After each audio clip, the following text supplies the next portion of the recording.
There are a number of challenges facing anyone involved in livestock production.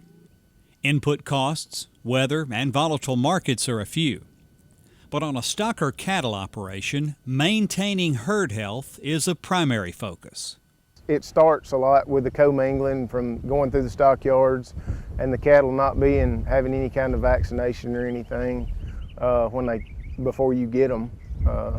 A lot of the cattle I buy off farmers are already vaccinated, and your sickness will be minimal on them 99.9% of the time compared to stockyard cattle. Clay Kennemer buys about 2,000 calves a year and runs them through his 800-acre operation in northeast Alabama. His goal is to put weight on the animals as efficiently as possible before sending them to Midwest feedlots. He says his key to success is good grass supplemented by quality feed.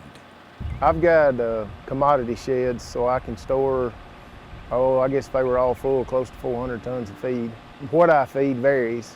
Soy hulls, I guess you could say, would be my base ingredient in my ration.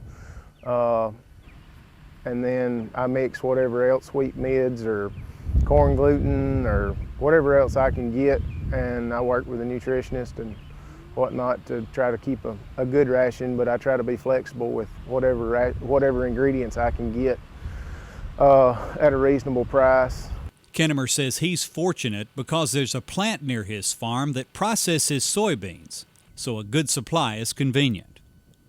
Feeding soy hulls to cattle is a good example of how farmers make the most of all parts of America's natural resources.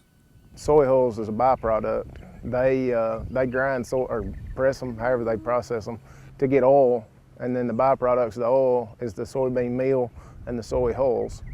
And it's convenient logistically to be able to get them 37 miles away instead of having to truck them a long ways, and it gets them out of their way. Kennemer says he started raising cattle right after he graduated from college in 1999. But he switched to a strictly stocker operation about 5 years ago. Having survived some of the hard times the industry has endured, he says the outlook for beef production appears bright for years to come. The world demand for protein is growing and the quality of protein is increasing, and nobody's got better beef than the U.S. Our export markets have grown tremendously the past couple of years. They're back now to where they were in 2003.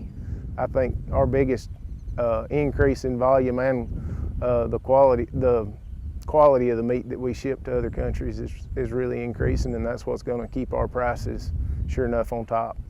In Jackson County, Alabama, this is Kevin Worthington for Time Well Spent.